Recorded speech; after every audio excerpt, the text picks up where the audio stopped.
Que a graça e a paz do nosso Senhor e Salvador Jesus Cristo vivo venha guardar nossa mente e o nosso coração nesse tempo que se chama hoje. Mais um dia que o Pai permitiu que nós vivêssemos. Mais um dia nesse ano que passou tão voando, né? Estamos aí.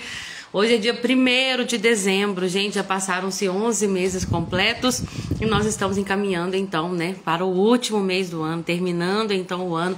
E nós temos a oportunidade, né, de estarmos vivos, de poder completar, né, mais um mês, meditando na sua palavra, ouvindo do seu amor, do seu caráter. Ele que é o Deus de toda consolação, que tem nos consolado em tantas coisas para que nós venhamos também consolar as pessoas com as mesmas consolações que Ele tem nos consolado. Nós estamos aptos como tesouros em vaso de barro. Hoje nós temos muita coisa para meditar no livro na segunda carta de Paulo aos Coríntios, que não é exatamente a segunda, mas nós vamos estudar um pouquinho isso aqui. E é tão profundo, é tão profético, é tão espiritual. Minha oração é que Deus retire o véu dos nossos olhos, que Ele diga como Ele diz em Gênesis 1, haja luz. Então nós possamos contemplar a glória de Cristo Jesus, a imagem de Deus. Amém? Sossô, querida, seja bem-vinda. Chiquinho também já entrou, minha amada irmã, que Deus abençoe vocês. Estamos aqui mais uma vez, né? Mais uma segunda, mais uma semana, mais um mês. E Deus nos sustentou até aqui. Ele nos ajudou. É Ebenezer. Boa tarde, minha preciosa aluna também. Deus te abençoe, viu? Sou querida. Vamos fazer uma oração, irmãs? Vamos clamar pela misericórdia e a graça de Deus para a gente poder fazer o que a gente vai fazer aqui hoje, que é meditar e compreender das revelações das Escrituras. Amém? Senhor Jesus, tudo é por Ti, tudo é para Ti, Tu é a glória. Nós não estaríamos aqui se não fosse pelo Senhor. Nós não poderíamos, Senhor, alcançar nada, espiritualmente falando, sem que o Senhor nos concedesse graça. E eu te peço, Espírito Santo, pela Tua graça e pela Tua paz. A paz que excede a todo entendimento, venha guardar nosso coração e a nossa mente. Que enquanto estivermos aqui, Espírito Santo, o Senhor possa pegar cada palavra, Senhor, tudo que for dito, feito, falado aqui, que o Senhor possa fazer de forma personalizada para cada um que está assistindo agora, que vai entrar depois, que vai assistir, Senhor, depois que essa live já tiver sido enviada. Espírito Santo, personaliza a mensagem de maneira que todos nós compreendamos aquilo que o Senhor particularmente quer revelar a cada um, Senhor, cada um que está em processos diferentes na caminhada cristã, mas que todos nós, eu oro, cheguemos ao pleno conhecimento da verdade em Cristo Jesus. Em nome de Jesus eu te agradeço, Senhor, por tudo que nós temos vivido nesse tempo. Obrigada, Senhor, por essa graça, em nome de Jesus. Amém. Cacá, bem-vinda, querida. Polly também já entrou, amada irmã. Deus abençoe vocês, paz do Senhor Jesus. Vamos meditar na segunda carta de Paulo aos Coríntios, né? Lá na primeira carta de Paulo aos Coríntios, a gente já viu que parece que Paulo já havia escrito uma carta anterior e que não havia sido preservada. E aí Paulo escreve a primeira carta dele aos Coríntios, que foi preservada e que está na Bíblia. Quando a gente vai estudar a segunda carta, a gente vai ver que entre a primeira e a segunda, que está na Bíblia, a primeira que nós acabamos de estudar na semana passada e essa que nós vamos começar a estudar hoje, entre essas duas houve uma carta que Paulo denomina de uma carta severa. Então teve a primeira carta de Paulo aos Coríntios. Pela história, a gente vai ver, né, pela inferência, a gente vai ver que aquela primeira carta, ela foi muito rejeitada. Algumas pessoas se levantaram contra o apostolado de Paulo, questionando a sua integridade, questionando a sua liderança, questionando se ele de fato era um apóstolo. Então as pessoas ali estavam questionando a autoridade do apóstolo Paulo depois que elas receberam aquela primeira carta. Aí Paulo escreve uma segunda carta, gente, com uma disciplina dura, mas com amor. Nós vamos ver isso aqui. Era uma disciplina cheia de amor. Só que aquela carta foi muito dura, a ponto de que lá no capítulo 7 ele vai falar assim, olha, eu sei que entristeceu, mas é um bom... Vocês entristeceram, mas para o bem.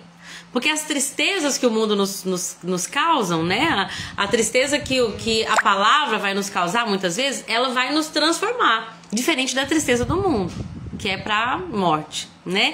Nós vamos estudar um pouquinho mais sobre isso em 2 Coríntios capítulo 7. Mas o que nós vamos entender então? Paulo escreveu a primeira carta, uma carta que vai trazer ali, né?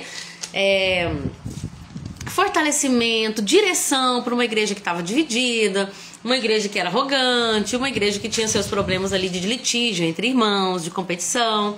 Então Paulo escreve a primeira carta dando ali, né, direções para aquela igreja, que é a igreja que Deus, pela graça de Deus, nós vamos ver isso hoje, ele havia fundado, né?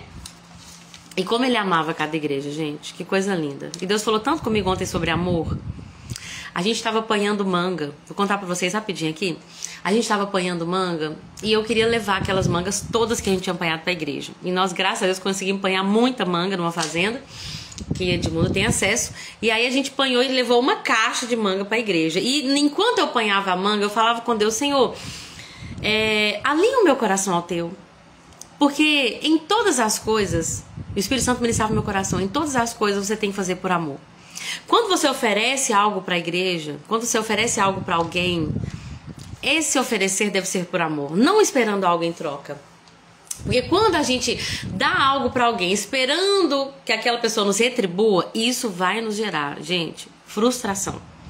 Porque se a nossa expectativa estiver em ser humano, o ser humano sempre vai nos frustrar. Porque nós somos frustrantes. Nós somos pessoas falhas. Então, quando a gente faz algo para alguém, a base do fazer isso deve ser amor. Porque a Bíblia diz lá em 1 Coríntios 3 que o amor, ele não espera nada em troca. Ele não faz nada por interesse. Então, a base tem que ser amor. A mesma coisa acontece quando a gente vai disciplinar alguém. A disciplina, ela não deve ser baseada na irritação. Sabe quando a pessoa está pecando, está fazendo alguma coisa na igreja, a gente tem que disciplinar, porque é o líder. A disciplina, ela não deve ser por irritação, nem por orgulho. A base tem que ser o amor. Sabe, eu estou te disciplinando porque eu quero que você melhore. Eu estou te disciplinando porque eu quero que você seja restaurado. E a mesma coisa quando alguém falha com a gente. O perdão deve ser baseado no amor. E é só assim, gente, através desses 3 pilares: dar, disciplinar e perdoar, baseado no amor, que nós vamos conseguir viver como igreja. Amém? Porque se eu estou oferecendo as mangas para a igreja, esperando que os irmãos olhem para nós e falem assim: nossa, eles têm um coração muito bom, nunca vou sair da igreja. A primeira pessoa que sair da igreja, eu vou me frustrar. Nossa, olha lá, a gente fazia de tudo, a gente levava as coisas, né? Não. Eu tô te dando porque te amo, não porque eu espero qualquer coisa em troca. Ou quando eu sentar com alguém e falar com a pessoa assim: olha, a sua atitude, seu comportamento tá errado. E se aquela pessoa não gostar da disciplina, e se aquela pessoa começar, enfim, a ter qualquer tipo de comportamento por causa da disciplina, eu tenho certeza que o fundamento da disciplina foi o amor, eu também vou permanecer descansada em Cristo. E da mesma forma, quando alguém falhar comigo, eu preciso amar essa pessoa para perdoar. Porque senão, gente, verdadeiramente, nós não vamos conseguir sobreviver como igreja. Eu tô falando isso com o coração aberto aqui. Que se nossa base não for o amor, nós não vamos conseguir sobreviver como um grupo. Nossa base tem que ser o amor. Amém? Queria compartilhar o que Deus falou no meu coração ontem, debaixo do pé de manga.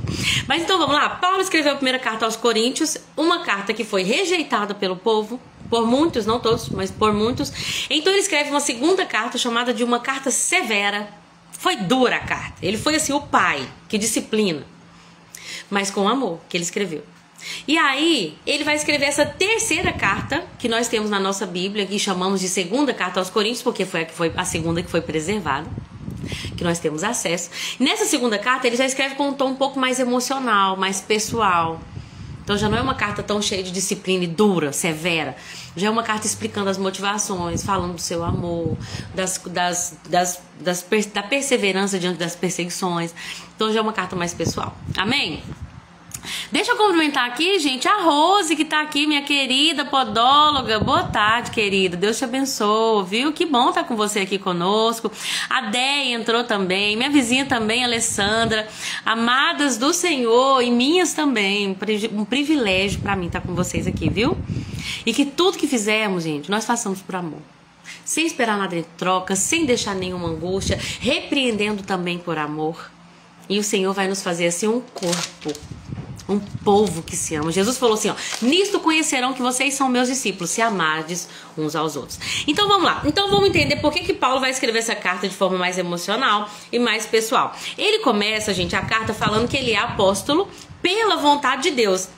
Ele tá explicando, olha, vocês que dizem, né, não totalmente assim às claras, mas ele já começa explicando, né, de forma ali implícita. Olha, eu sou apóstolo não porque eu me enviei, eu sou apóstolo porque o Senhor, pela vontade de Deus, ele me enviou para ser apóstolo. Ele vai escrever essa carta juntamente com o Timóteo, né, irmão na fé, de Paulo, e ele vai dizer: estou escrevendo à igreja de Deus em Corinto e a todo o povo santo de toda a Acaia. E ele então vai saudar a igreja com a graça e a paz, né?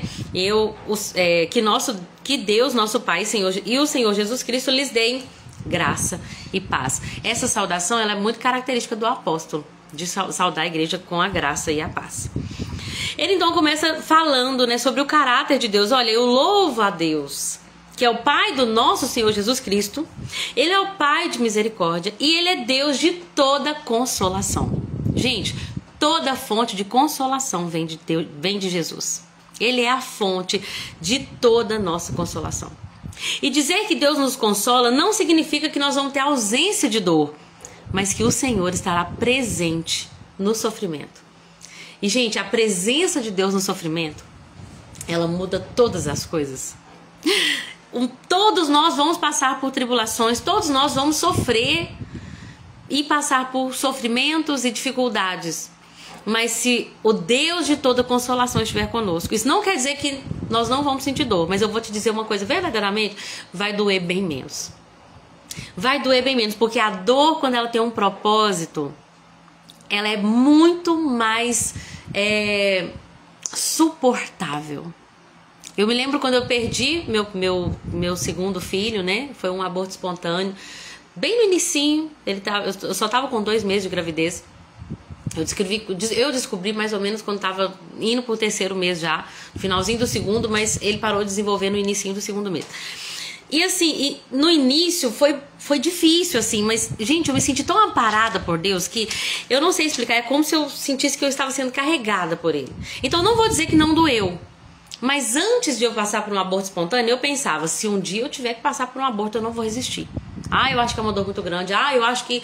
Gente, mas o Senhor, Ele sabe das nossas capacidades. Ele sabe do que nós conseguimos suportar. E Ele não nos dará nada além do que nós conseguimos suportar. Nenhuma tentação é humana, né? E também não será além daquela que nós conseguimos suportar. Nós não vamos abandonar a fé por uma tentação que veio além do que nós conseguimos suportar. Porque junto com a tentação, Deus também envia o escape. Amém? Então nós vamos ser encorajados por Deus, o Deus de toda consolação. Agora olha que coisa linda, Paulo vai explicar no capítulo 1 que nós somos consolados, e naquilo que nós somos consolados, nós nos tornamos aptos para também consolar. Deixa eu te dizer uma coisa, todo sofrimento, à luz da cruz de Cristo, transformado pelo Espírito Santo, ele vai gerar um ministério. O seu sofrimento vai gerar um ministério. Naquilo que você foi consolado, Deus vai te usar para consolar outras pessoas. É o que Paulo está falando aqui, ó. Com as mesmas consolações que nós fomos consolados, nós somos aptos para consolar outras pessoas. Então você que sofreu num casamento abusivo, hoje Deus te levanta para ajudar outras mulheres que passam por abuso. Você que já teve perdas, perdeu filho, perdeu marido, né, Polly? Você que já passou por tantas lutas. Sabe por quê, Polly? Não sei se eu te expor aqui, você vai se entristecer, mas eu sei que você perdeu seu marido. E talvez uma pessoa chegue pra mim, e isso acontece até. Tem pessoas que chegam pra mim e falam assim, olha, passei por um episódio onde uma pessoa da minha família tirou sua própria vida. E eu, sinceramente, gente, eu consigo amar, eu consigo imaginar, mas eu não posso dizer, eu sei o que você tá passando. E o Senhor me consolou. Se você se voltar para Jesus, Ele também vai te consolar. É tão diferente quando uma pessoa já passou por um sofrimento e o Senhor já consolou, porque ela tem uma graça de Deus para consolar outras pessoas. Olha, o seu marido te deixou pelas drogas. Eu também passei por isso. Eu também sofri assim de fazendinha em fazendinha. Eu sei o que é ver um homem tirar dentro de casa as coisas e vender para comprar droga. Então, hoje, quando uma pessoa fala comigo de dificuldade no casamento, eu falo, olha, eu não passei por isso, eu só posso orar por você, né? Porque o meu marido nunca teve essa questão do vício. Então, gente, vocês entendem por que nós, como igreja, Todos nós somos necessários, porque tem pessoas que a Lorena não vai alcançar. Tem pessoas, gente, que só a Polly vai alcançar. A gente faz o mesa cura e eu fico apaixonada, porque a Deia, sempre que a gente tá sentada à mesa, tem alguém ali que a Deia já vivenciou algo, né? Ou a Marquiane, em alguns casos eu também, né? A pessoa senta ali conosco no projeto e fala, olha, o meu pai me abandonou. O meu pai foi rude, o meu pai batia. E aí outra pessoa do nosso grupo fala assim, olha, eu também passei por isso. Eu sei que é apanhar de um pai abusivo, que nos colocava para trabalhar. Ah, eu tive filho na adolescência. Aí vem a Déia e fala, eu também tive uma filha na adolescência. Ah, eu fui abusada. Vem um e fala, eu também fui abusada. Então, enquanto nós, naquilo que nós fomos consoladas, nós podemos consolar outras pessoas. Faça da sua dor não um motivo para te parar, mas algo para te impulsionar num ministério que vai alcançar pessoas que você foi transformado, naquilo que você foi transformado e curado. Amém? Então Paulo continua falando, né? Ele começa a falar, olha, eu queria que vocês saibam das aflições que nós passamos na Ásia. Paulo, gente, ele sofreu tanto na Ásia, eu não sei exatamente qual parte que Paulo está se referindo aqui. Algumas pessoas vão falar que foi quando Paulo quase foi morto lá em Éfeso. Lembra que aquele homem lá queria, por causa da deusa Diana, e juntou todo mundo, e eles, se Paulo fosse naquela reunião ali, eles iam despedaçar Paulo. E Paulo e os ministros ali, os missionários, estavam em perigo de morte. E Paulo vai falar assim, aqui não fala exatamente que foi isso. Alguns estudos falam que por causa da pouca saúde de Paulo, gente, porque eu vou falar um negócio pra vocês. Além da questão espiritual, além das perseguições, Paulo ainda tinha uma questão física. Paulo tinha uma doença, uma enfermidade. Nós vamos ver nos estudos, aos Gálatas ele vai falar sobre isso. Então Paulo também enfrentou dificuldade física, não só espiritual. Você sabe o que é você ser um missionário que luta contra judeus que se dizem cristãos e que não são? Que luta contra os próprios judeus que ainda não conhecem a verdade, que acham que você que é o problema da Ásia, da Europa? Você sabe o que é você lidar com falsos mestres? Você sabe o que é você padecer por lutas de todo quanto é lado, mas ainda assim na tua carne você padecer? Gente, não era brincadeira não. Paulo tinha uma doença, uma enfermidade. Então, algumas pessoas vão dizer que aqui pode ser a junção tanto da pouca saúde física de Paulo, quanto da perseguição. O fato é, ele não fala exatamente o que ele sofreu na Ásia aqui. Nós sabemos de muitas das perseguições, dos naufrágios, dos apedrejamentos, dos açoites. Mas uma coisa é fato, olha a que ponto que chegou o sofrimento de Paulo. Ele fala assim, olha, nós chegamos a ponto de desesperarmos até da nossa própria vida. Chegamos a pensar, gente, de verdade, que a gente ia morrer. Nós pensamos assim, ó, agora acabou mesmo. É o fim. Nós vamos morrer. De fato, esperávamos morrer, mas como resultado, esse é o versículo 9, gente, muito forte, olha só, como resultado, paramos de confiar em nós mesmos e aprendemos a confiar somente em Deus, que ressuscita mortos. Meu Deus, gente, vocês têm noção disso, o que Paulo tá falando? Ele tá dizendo assim, olha, nós fomos perseguidos a tal ponto, fomos esmagados e oprimidos além da nossa capacidade de suportar.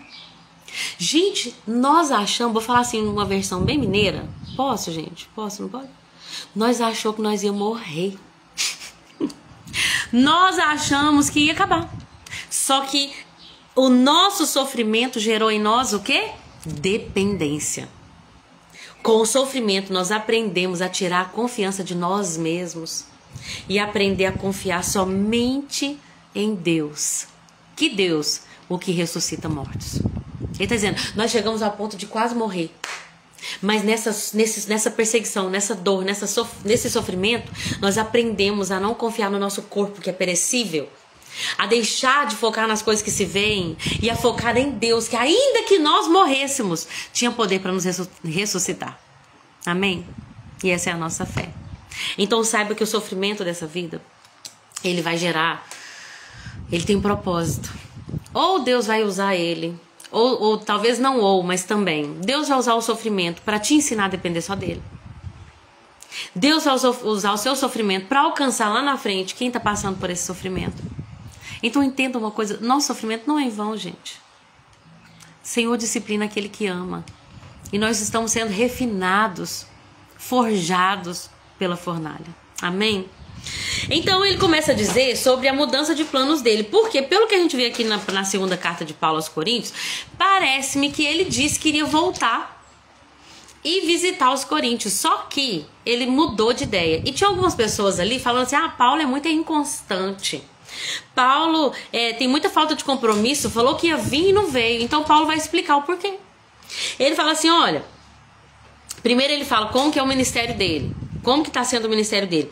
A minha consciência está limpa, porque eu tenho, na verdade ele coloca no conjunto, nós temos vivido em santidade, sinceridade e através da graça. Dependemos da graça, não da sabedoria humana. É assim que nós temos nos conduzido diante do mundo. As nossas cartas foram claras, objetivas, não deixamos nada nas entrelinhas, não deixamos nada que fosse difícil que vocês não conseguissem compreender. Agora, por que eu não quis ir aí? Por que eu não fui visitar vocês? Vocês acham mesmo que por acaso eu sou como as pessoas do mundo que quando quer dizer, que falam sim quando na verdade querem dizer não? Não, eu não sou inconstante. Deus é fiel. A nossa palavra não oscila entre sim e não, porque o próprio Jesus Cristo não oscila entre sim e não. Foi a respeito dele que Silas e Timóteo e eu lhes falando, sendo ele o sim definitivamente. E é ele que faz o que sempre diz. Esse versículo é muito lindo, versículo 20. Pois todas as promessas de Deus se cumpriram em Cristo com um alto e claro sim. E por meio de Cristo confirmamos isso, de modo que o nosso amém se eleva a Deus para a sua glória. Em outras traduções fala assim, olha, porque quantas são as promessas de Deus, tantas tem nele o sim e por meio dele o amém. Paulo está dizendo, Jesus Cristo é o cumprimento de todas as promessas, ele é o sim. E por meio de Jesus que vem o amém. O que é amém, gente? O assim seja, se cumpra. As promessas de Deus se cumprem em Cristo e somente por meio de Cristo nós vamos alcançar o amém, o assim seja. Isso é muito lindo, eu amo esse versículo. Porque quantas são as promessas de Deus, tantas tem nele o sim, por meio dele o amém. Olha o versículo 21, ele diz assim, olha, é Deus quem nos capacita. E a vocês a permanecerem firmes em Cristo Jesus. Olha aqui, ó, tudo que a gente falou através, todo o nosso ministério, tudo que Deus tem falado através de nós, é através de Cristo, é a palavra de Cristo. Ele é o sim, ele é o amém.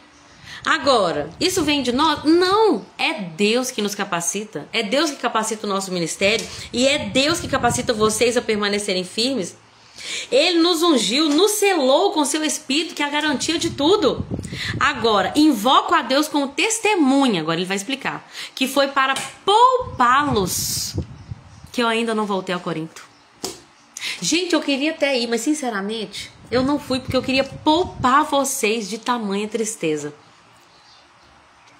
Eu achei interessante porque, pelo que a gente entendeu aqui, Paulo teve uma visita em Corinto e foi uma visita muito dura. Aquela disciplina, sabe aquelas conversas difíceis que são necessárias, mas que na verdade são muito chatas. Ontem teve uma confraternização na igreja. A gente gosta disso, a gente gosta de festa, comida, né? Vamos sentar à mesa, vamos conversar, vamos falar daquilo que Deus tem nos falado, vamos alegrar na presença de Deus.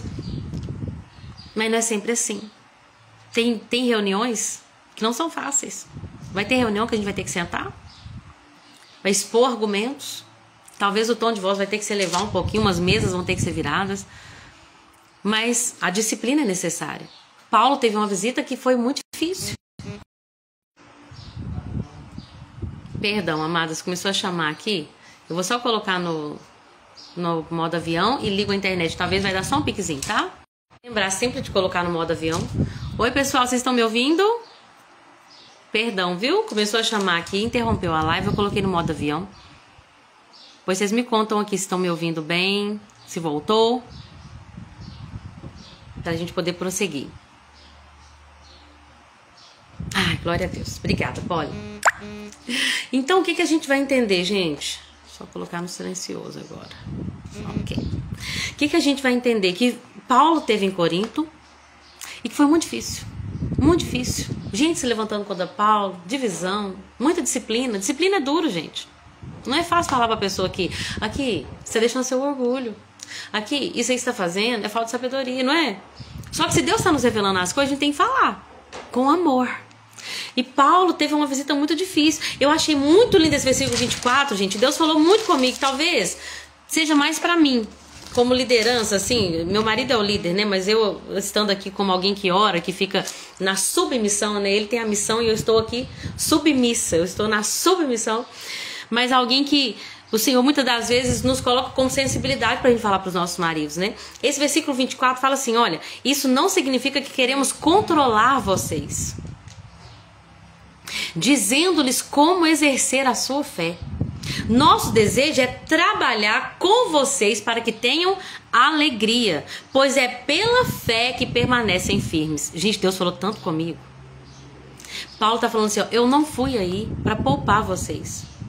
E isso não significa, e é por isso que ainda não voltei a Corinto, isso não significa que queremos controlar vocês, dizendo-lhes como exercer a sua fé. Por quê? A fé é pela fé que vocês vão permanecer firmes. Nosso desejo é trabalhar com vocês para que vocês tenham alegria. Gente, tem uma coisa que acontece muito hoje em dia, é uma liderança que se levanta e ela acha que ela tem que dominar a igreja. E isso é assim que surgem muitas seitas. Ó, vocês só podem cantar esse tipo de música, vocês não podem ver outro pregador, vocês não podem visitar outra igreja. E começa uma liderança, ó, nós vamos definir como vocês devem exercer a sua fé. Paulo está dizendo, não é nosso desejo controlar vocês, ou em outras traduções, dominar vocês, dizendo-lhes como exercer a sua fé. Nosso desejo é trabalhar para que vocês tenham alegria. Gente, esse é o líder. Ele não domina sobre o liderado. A verdadeira liderança não é dominadora, mas coopera com a alegria. Amém? Nossa liderança, nós como liderança, a liderança da igreja não pode ser uma liderança que define aonde que você vai, que é dominadora. Até uma vez eu ouvi uma pessoa falar isso sobre uma seita que define os limites de todos, e quem sair é abandonado. Meu Deus, você foi aonde? Você visitou outra igreja? Você vai ser expulso, vão tirar seu cargo. Tem muito disso em muitas seitas. E aí essa pessoa falou assim, olha, o que mantém ovelhas num pasto não é a cerca que é colocada, mas é a grama. É o bom pasto. Porque aonde que tem bom alimento, a ovelha vai ficar, né? Aonde a água é boa, tem peixe, gente. Todo lugar que tem uma água que é boa, vai ser, né? Vai ser frutífera. Então, nós como liderança, você que está assistindo, que Deus um dia vai te lembrar disso. Aonde Deus te colocar como liderança, nós não podemos ser dominadores. Nós somos cooperadores que cooperam para a alegria de todos. Amém? Deixa eu ver se eu falei tudo. Falei. Então vamos para o capítulo 2. Por isso resolvi não entristecê-los com outra visita dolorosa. Eu preferi não ir, gente. Outra coisa que eu queria falar. Eu tava vendo a conferência que aconteceu lá em BH, da Nívia Soares. A gente já foi 2 vezes. Esse ano não deu pra gente ir, porque o Senhor não foi a direção que Deus nos deu. Mas aí vendo a pregação do Paulo Coelho, Fábio Coelho, na verdade. Aí o Fábio Coelho falou assim, olha, a função de um líder é se tornar inútil. Se eu controlo a minha igreja a ponto de que se eu sair não tem culto, todo mundo tá perdido, então essa não é uma boa liderança. A boa liderança é aquela que todo mundo tá tão apto que o líder, ele é inútil. Se ele tiver ou se ele não tiver, as coisas acontecem. Por quê? Porque ele preparou tão bem o liderado que aquela pessoa tem capacidade em Cristo de fazer tudo aquilo que foi chamado para fazer. Agora, essa liderança que todo mundo tem que estar sob meu domínio, eu tenho que ter controle de todos, se eu não estiver lá, as coisas não acontecem, essa é uma liderança falha. Porque a verdadeira liderança, o verdadeiro sentido da liderança é se tornar inútil. Você prepara uma pessoa, e gente, agora vamos falar para nós, discipular pessoas. Eu tenho pessoas que eu considero como discípulas. Então, qual que é o meu papel como discípula? Um dia ela não vai me pedir mais conselho. Ela vai estar apta para pedir conselho, para aconselhar outra mulher.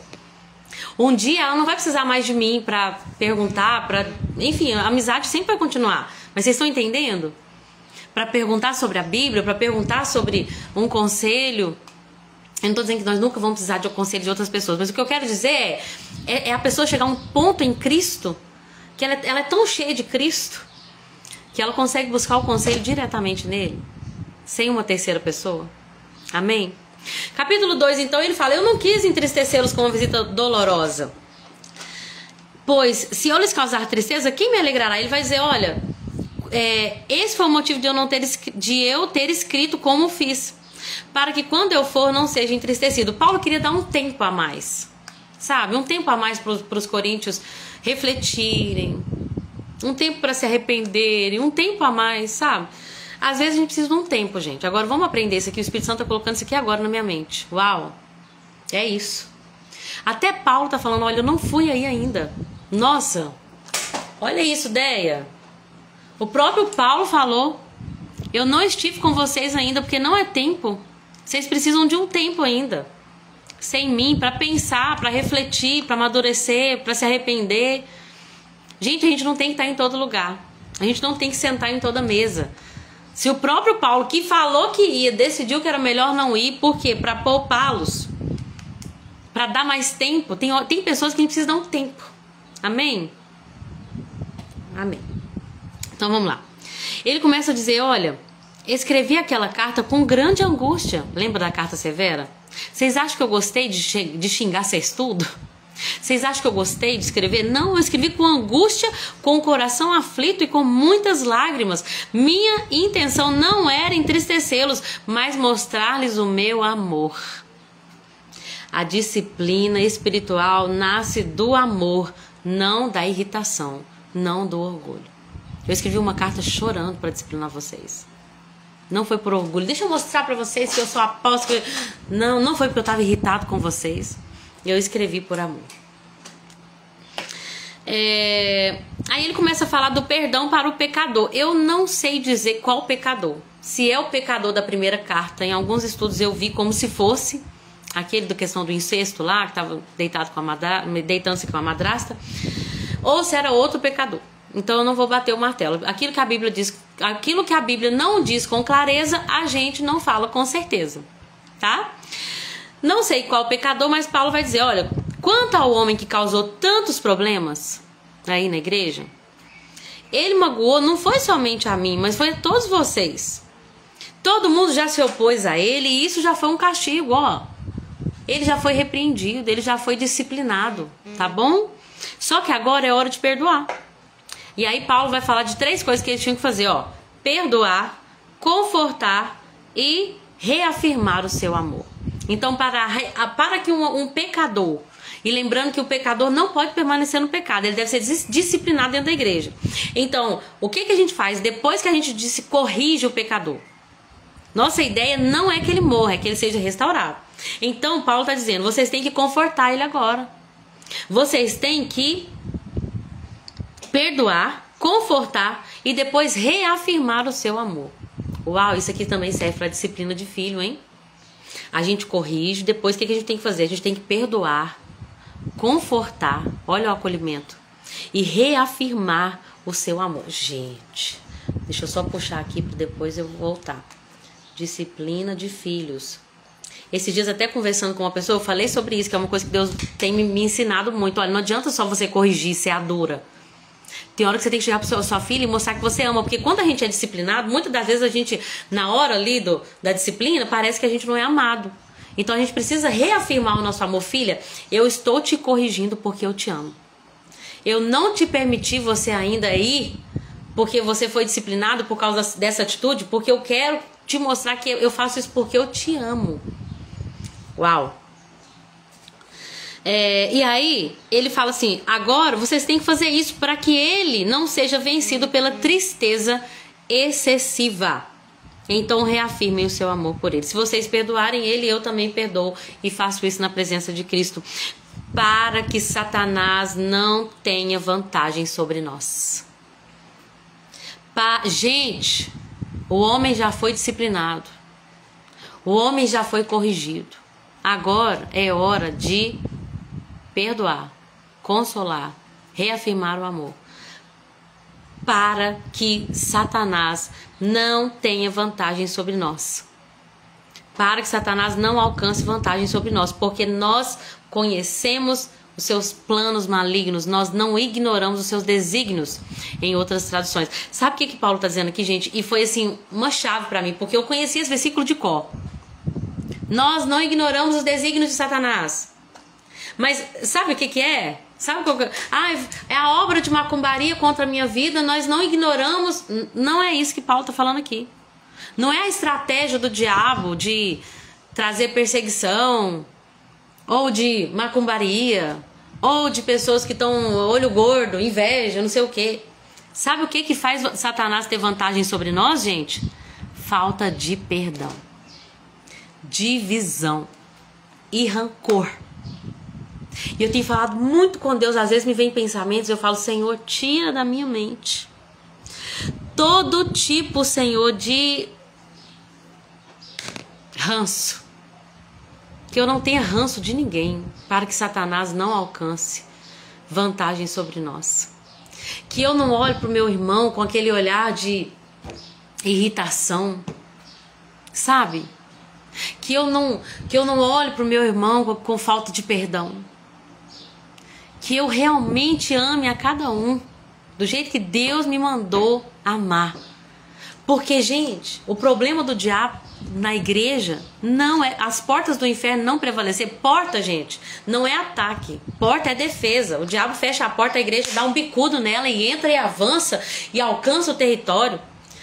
O problema, sabe qual que é a força do diabo dentro da igreja? Não é o ataque que vem de fora, é o que ele causa dentro mesmo da igreja, a divisão, a contenda, a falta de perdão, o rancor.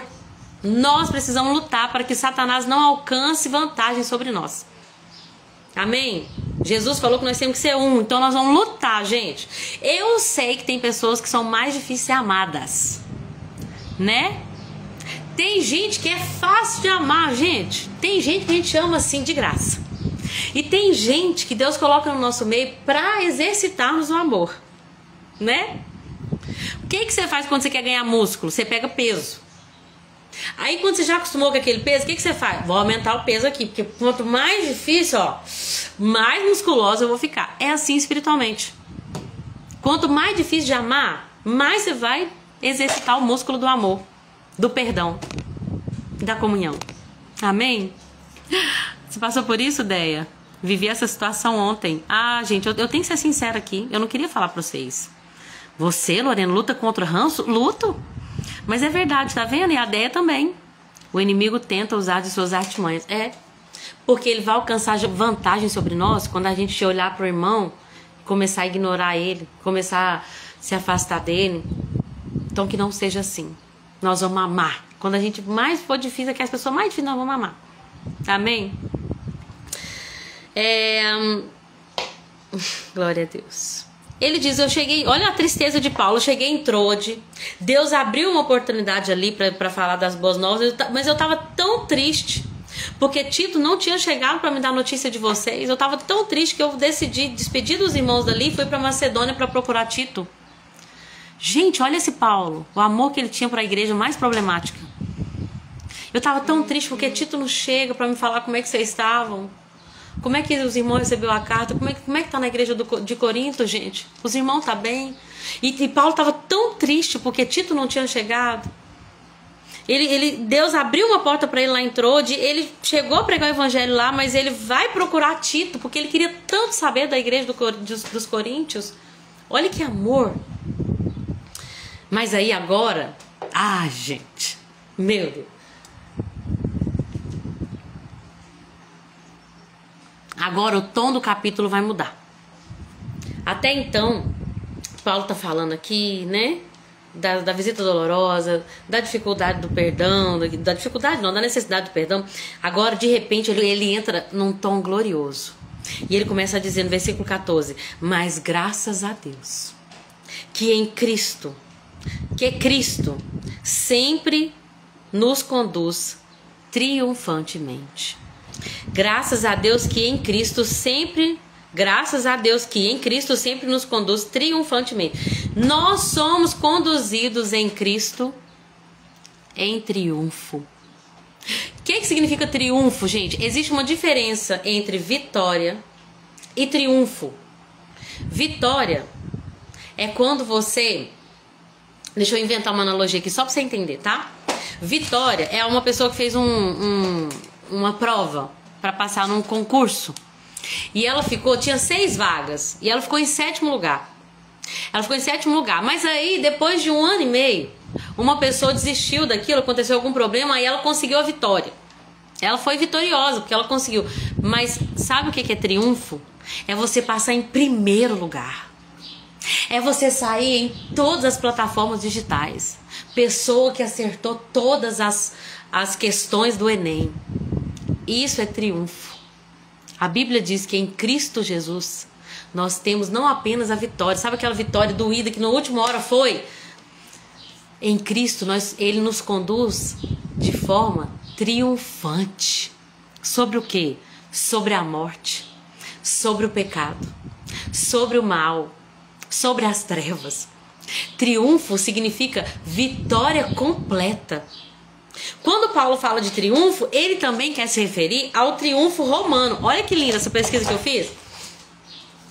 O que é o triunfo romano? Porque Paulo vai falar do aroma depois disso. Então por isso que a gente vai entender e inferir que ele está se referindo ao triunfo romano.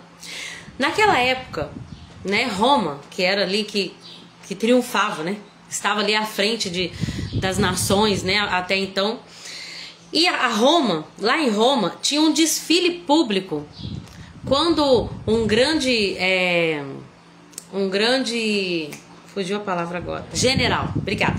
Quando um grande general conquistava uma batalha, conquistava território, quando ele era vitorioso, ele voltava para casa e eles faziam um desfile triunfante. Um triunfo que era assim, o Senado promovia o triunfo e eles iriam honrar aquele general. Então, como que acontecia? Se ele venceu batalha, se ele conquistou território, ele retorna como um herói. O general vai marchar pela cidade. Primeiro o general, depois os soldados. Atrás dos soldados vinham os prisioneiros, os que estavam ali derrotados, que foram derrotados, e depois todo o povo. E nessa celebração triunfante, tinha queima de incenso pela cidade. Vocês estão entendendo? Por quê? Paulo vai dizer assim, olha, em Cristo nós somos conduzidos triunfantemente. Paulo está dizendo que Jesus Cristo é o general. Jesus Cristo é o general.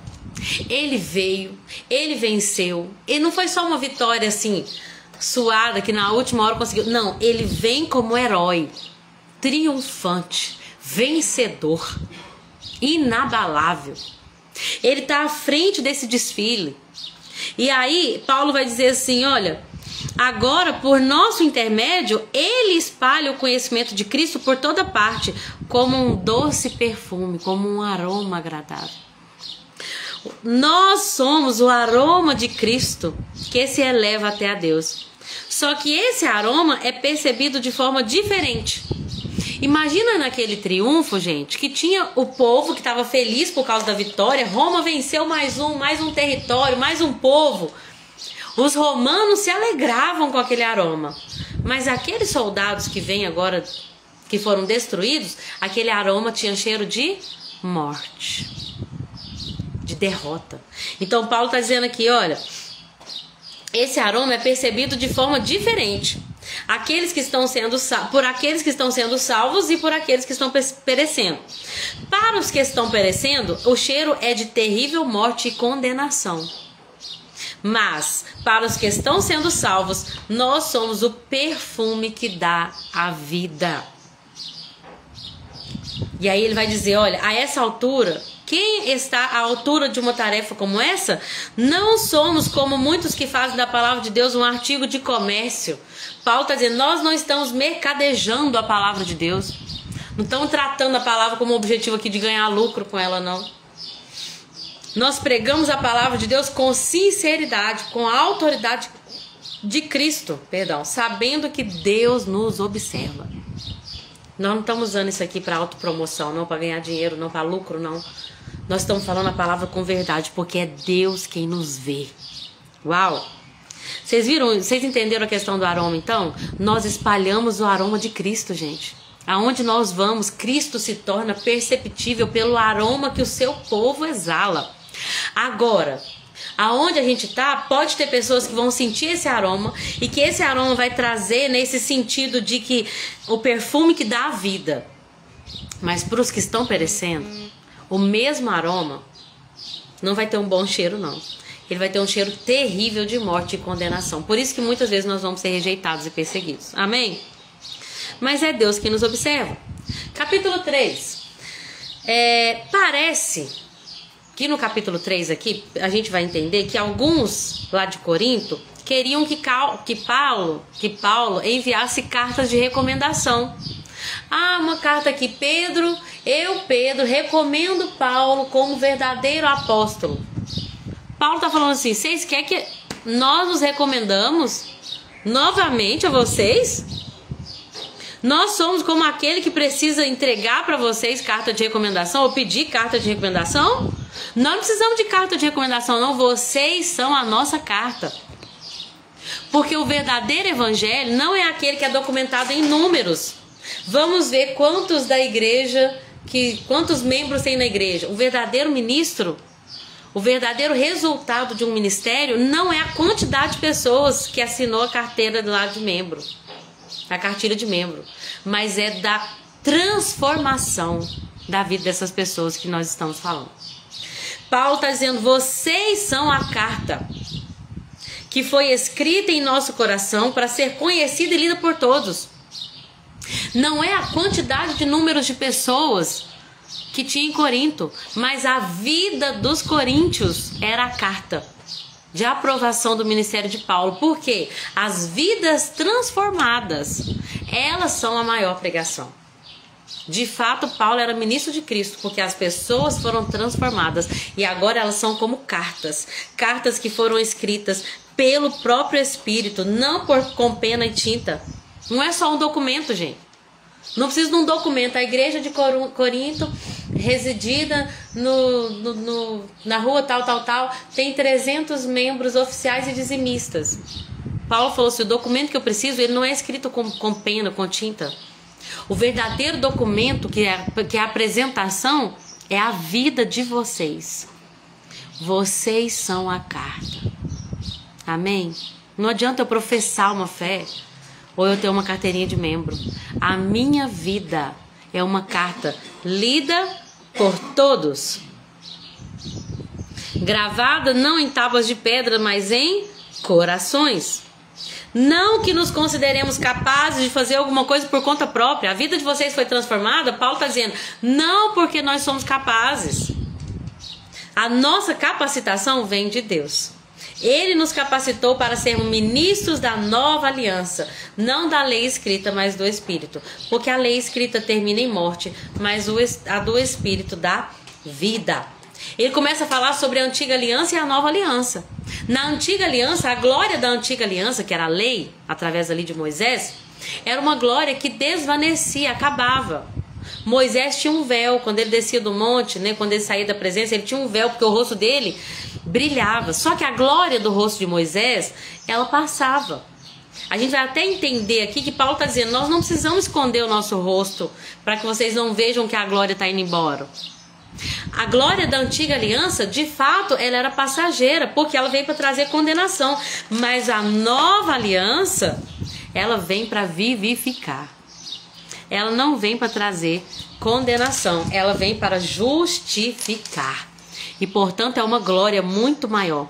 Só que Paulo começa a falar que na mente dos coríntios, não, na mente de todos, olha o versículo 14, mas a mente do povo estava endurecida.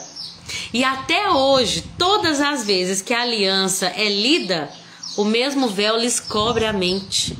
E esse véu só pode ser removido em Cristo. O véu tapava o rosto de quem, gente? De Moisés, que representava ali em Cristo Jesus, né? Moisés edificou uma casa, lá em Hebreus vai falar isso, só que Jesus Cristo é o grande sacerdote que edificou uma casa superior. Então nós vamos entender que Moisés refletia Cristo, e no rosto de Moisés tinha um véu. Só que esse véu continua atrapalhando pessoas, porque cobre a mente das pessoas para ver Cristo na lei. As pessoas não conseguem ver Cristo quando a lei é lida, porque o véu continua ali na mente delas. Elas impedem, aquele véu impede que elas olhem espiritualmente, que enxerguem espiritualmente, que a verdade se revele, que o coração veja Cristo. Inclusive Paulo vai falar no versículo 4, o Deus deste mundo cegou a mente dos que não creem. Vocês entenderam quantas vezes eu falei mente aqui, gente? Deixa eu falar uma coisa aqui pra nós. A maior batalha que a gente vive é aqui, ó, na mente. Por isso que a nossa fé tem que ser uma fé racional. Nós temos que ter uma fé racional. Porque o diabo vai lançar a seta aqui, ó. E sabe o que que vence? Sabe o que que vence? A Bíblia diz o capacete da salvação, o escudo da fé, a armadura que faz com que os dardos inflamados do maligno não entrem na nossa mente. Nós precisamos desse capacete da salvação. E a salvação vem pela fé. Irmãos e irmãs, nós temos que tomar muito cuidado com o que a gente pensa. Cuidado com a sua mente. Por isso que eu te falei, todas as vezes que eu percebo que veio uma setinha aqui, ó. Ai, que antipatia daquela pessoa. Eu já falo, opa! Não haja divisão entre nós, para que o diabo não alcance vantagem. Eu repreendo em nome de Jesus toda divisão na minha mente, todo espírito de competição, todo espírito de contenda. Porque tá aqui, gente, ó. Ele lança uma setinha. Se você deixa aquela setinha ficar... Por isso que nós vamos ver mais pra frente Paulo falar, olha... Nós vamos declarar para nossa mente que todos os nossos pensamentos se tornem cativos à obediência de Cristo. Nós temos que dominar a nossa mente pela palavra de Deus. É por isso que ler a Bíblia transforma tanto. Ontem no culto, gente, foi tão maravilhoso. Porque eu agradeci a Deus pelo meu ano, pelo fato de eu ter mergulhado tanto nas Escrituras, porque poderia ter sido o ano mais difícil da minha vida, mas foi o que, assim... Eu realmente comi maná no deserto. Eu pude ver, assim, os rios no deserto. E um dia eu quero contar melhor isso. Mas foi tão bom esse ano. Talvez o melhor ano da minha vida. Porque eu tive isso aqui que eu tô tendo agora. Esse aprofundamento. E aí, depois o irmão Marquinho contou o testemunho. O irmão Marquinho tá terminando a segunda vez que ele tá lendo a Bíblia. Depois, e ele também falando de transformação. Ele agradeceu pela cadeira de rodas dele. Porque assim ele pôde conhecer a Cristo, gente. Meu Deus. Depois veio Dona Geralda com 73 anos, se eu não estiver enganado, acho que é 73, dizendo que Deus tem revelado-se a ela pela palavra, que até então, quando ela participava de outros ministérios, ela não teve esse incentivo, mas que agora, lendo a Bíblia, a vida dela está sendo transformada. Depois veio a Jéssica, minha amiga querida, pregadora da palavra de Deus, esposa do nosso irmão Edmilson, contando como Deus tem transformado a vida dela nesse ano pela leitura da Bíblia. E aí, quando ela acabou de falar, eu lembrei que eu tinha escrito no meu esboço que era pra gente agradecer a Deus, porque tem mais de 100 milhões de cristãos que não têm acesso à palavra de Deus. E aí fez assim, ó, puf, você tá entendendo, Lorena? O link dos 4 testemunhos. O que linkou os 4 testemunhos? Pelo que as pessoas são gratas? Pelo acesso, pela leitura e pela libertação da mente que vem pela palavra. Amém. A Sossô também disse, eu também estou vivenciando essas citações e faço assim também. Me livro desses pensamentos. Amém, graças a Deus. Que seja assim, Sossô. E nós temos tanto testemunho. Hoje eu mandei um áudio para o presbítero Éder, louvando a Deus pela vida dele, falando obrigada por ter começado esse plano de leitura bíblica. Porque antigamente nós incentivávamos as pessoas a ler a Bíblia no Ministério Fogo e Luz, mas não tinha um plano de fato prático para as pessoas acompanharem a leitura juntas no corpo. Então assim, desde que começou esse plano, esse é o 7º ano, né? Desde que começou esse plano há 7 anos atrás, as pessoas, ainda que gradativamente, de glória em glória, como vai falar aqui nesse capítulo, ainda que gradativamente, as pessoas têm aprendido a prática da leitura. E, gente, é isso aqui que liberta. É isso aqui que liberta, é a palavra de Deus. O problema é que a batalha está aqui na mente. E enquanto a gente não encher a nossa mente com a palavra de Deus, ela vai nos dominar com a palavra do mundo, com a palavra da carne, com a palavra do diabo, com os enganos do maligno, né? A Déia tem falado muito sobre isso. O que você tem ouvido, você gera. Se nós estivermos ouvindo a palavra, ela vai gerar fé. E a fé vai colher milagre. Amém? A Polly também tá falando que a palavra tá edificando ela. Amém. A Sossô, conheço o testemunho também. A Deia tá aqui. Eu sei que todas vocês, amadas, que estão lendo a Bíblia, meditando nela, ela tem vivido milagres e transformações. Amém? Então vamos lá. Aí a gente vai ver que em algumas pessoas tem um véu. Vocês estão entendendo que é uma batalha espiritual? Tem pessoas que vão ouvir e não vão entender. Você já pregou, você já enviou live, já enviou vídeo, já abriu a Bíblia e falou assim, mas parece que a pessoa não vê. Tem um véu, gente. O Deus desse século cegou a mente dos incrédulos para que eles não vejam. Nós temos que orar e interceder para que o véu seja rasgado e que as pessoas recebam essa iluminação pela palavra de Deus. O apóstolo Paulo vai falar como que esse véu é rasgado. No versículo 14 ele fala, e esse véu só pode ser removido em Cristo. Versículo 16, contudo, sempre que alguém se volta para o Senhor, o véu é removido. Cristo tira o véu que impede o entendimento. E é por isso que o Senhor é Espírito, e onde há o Espírito do Senhor, aí há liberdade. Portanto, todos nós, do qual o véu foi removido, agora nós podemos ver e refletir a glória do Senhor. Como a lua, que tem uma glória muito, muito, muito menor do que o sol, ele pega a luz do sol e reflete, assim somos nós com o Senhor Jesus. A gente contempla Jesus e reflete a sua glória. A glória não vem de nós mesmos, mas nós refletimos a glória dele. E o Senhor, que é Espírito, nos transforma de glória em glória.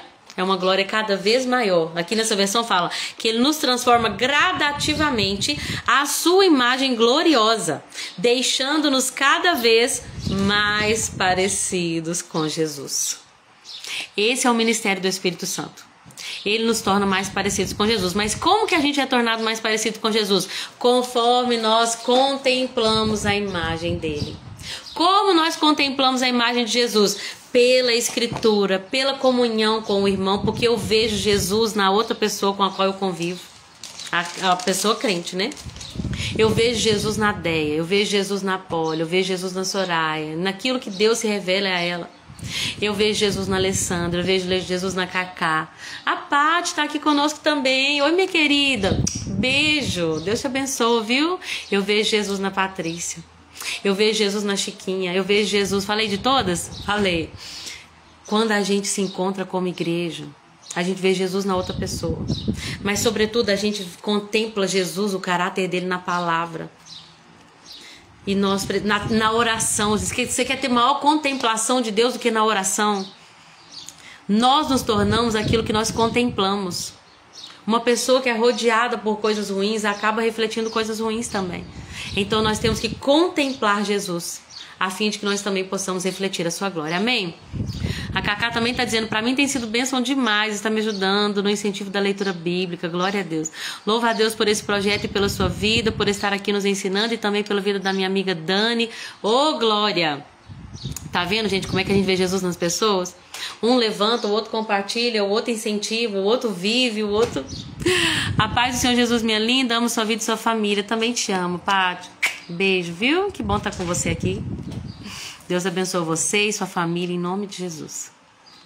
Então, capítulo 4, para a gente poder terminar. Paulo, então, começa a dizer assim, olha, esse novo sistema, que é o sistema do Espírito, essa nova aliança, nós somos ministros. Ministros de uma nova aliança e nós não vamos desistir. Rejeitamos os atos vergonhosos, não procuramos enganar ninguém, não distorcemos a palavra de Deus, nós dizemos sempre a verdade. Assim como Deus diz, versículo 6, assim como Deus diz, haja luz, está citando Gênesis, quando Deus diz haja luz, assim também Ele tem brilhado em nosso coração a glória de Deus na face de Jesus Cristo. Assim como no início da Bíblia nós vemos Deus dizer haja luz, Ele tem resplandecido a glória do seu Filho em nosso coração, tem aberto a nossa mente, tem iluminado os olhos do nosso coração. Eu acho lindo que o versículo, ele fala assim, ó, para que não, o Deus desse mundo cegou a mente dos incrédulos, para que não consigam ver a luz das boas novas, não entendendo essa mensagem a respeito da glória de Cristo, que é a imagem de Deus. Jesus Cristo é a imagem de Deus. Aí ele diz assim, olha, não andamos por aí falando de nós mesmos ou nos recomendando Se eu não estiver enganada, é isso que fala em outras versões. Nós não falamos de nós mesmos, nós proclamamos Jesus Cristo. Gente, nós estamos aqui não é para falar de nós mesmos. Ah, porque eu sou uma bênção, porque eu tenho dom assim, porque eu sou uma mãe assim, porque eu sou não sei o quê. Quando a gente se reúne, vamos falar de Cristo. Eu não estou dizendo que a nossa vida não vai testemunhar, que a gente não vai aconselhar, mas sobretudo na igreja. Por isso que a gente sempre fala que os louvores levantem Cristo. Que nós venhamos escolher louvores, compor hinos que vão falar sobre a sua grandeza, sua majestade, seu poder, seu amor, seu caráter. Essa ideia de quem te viu passar na prova e não te ajudou, quando vê você na bênção vão se arrepender, né? Essa ideia de que você é uma bênção, olhem pra mim porque eu venci, eu sou tal. Não, vamos falar de Jesus. Paulo tá falando assim, ó, não andamos por aí falando de nós mesmos, proclamamos Cristo. Amém? Nós somos como tesouro, como vasos de barro que contém um grande tesouro. Então ele vai falar assim, olha, nós somos esses vasos, nós não temos valor em nós, somos vasos frágeis, quebráveis, falíveis, mas dentro de nós tem um tesouro. É esse tesouro, gente, é o Evangelho, é Cristo Jesus. Para que as pessoas saibam que o poder não vem de nós, vem de Deus. Aí ele começa a falar das dificuldades. Olha, de todos os lados somos pressionados por aflições, mas não esmagados. Ficamos perplexos, mas não desesperados. Perseguidos, mas não abandonados. Derrubados, mas não destruídos. Pelo sofrimento, nosso corpo participa da morte de Jesus, para que a vida se manifeste também. Assim, nós enfrentamos a morte, mas isso resulta em vida. E tudo isso é para o bem de vocês. À medida que a graça alcançar mais pessoas, haverá mais ação de graça e Deus receberá glória. Por isso não desistimos. Ainda que o nosso exterior esteja morrendo, nosso interior está se renovando a cada dia. Pois estas aflições pequenas e momentâneas não são comparadas com a glória que vai ser revelada. Portanto, não fixamos os nossos olhos naquilo que se vê, porque as coisas que se veem são temporais, mas nós colocamos os nossos olhos naquilo que não se vê, porque aquilo que a gente não vê é eterno. Uau! Paulo está dizendo, isso aqui é perecível, ó, isso aqui está morrendo. Mas ainda que nós estejamos passando por tantas tribulações, o nosso espírito está se fortalecendo. Nós não estamos focados naquilo que a gente está perdendo nessa vida, nessa terra. Nosso foco está numa eternidade, naquilo que não vai passar, naquilo que vai durar eternamente. Amém? Hoje nós vamos de 2 Coríntios do 1 ao 4. E amanhã e depois a gente vai falar mais, né? Terminar 2 Coríntios. Eu acho que nós vamos precisar de mais 3 de 2 Coríntios. E depois na sexta-feira a gente vai terminar Gálatas. Amém? Se Jesus permitir. Eu quero agradecer a todos vocês que ficaram até o final. Louvo a Deus pela vida de vocês, Cacá, Alessandra, Sossô, a Pati, a Deia, a Poli, a Chiquinha. Deus abençoe vocês grandemente. E não se esqueça que a nossa leve e momentânea tribulação... Gente, eu sei que tem hora que parece que é muito pesado, eu sei. Mas vamos ficar com o que Paulo falou? Lembrando que ele tinha quase desesperado da própria vida, hein? A nossa leve e momentânea tribulação... ela produz um peso de glória muito mais excelente. Ela não se compara com tudo que vai nos ser revelado. Quando Jesus Cristo for, de fato, né, seu reino for plenamente estabelecido na terra, que nós pudermos reinar com Cristo. Também amo vocês, Deia. Beijo. Gratidão também pelo seu tempo, Sossô. Obrigada por tudo. Ah, Deus te abençoe também, Ale. Tem sido uma bênção para minha vida. Glória a Deus, é tão bom ter você conosco, viu? Nós ficamos muito, muito, muito felizes. Que Deus abençoe vocês. Cuidado das ovelhas. Amém. É com alegria, né? Não somos como aqueles que querem definir, dominar, mas aqueles que querem servir com alegria. Cooperar para a alegria. Glória a Deus. Obrigada por tudo. Beijo.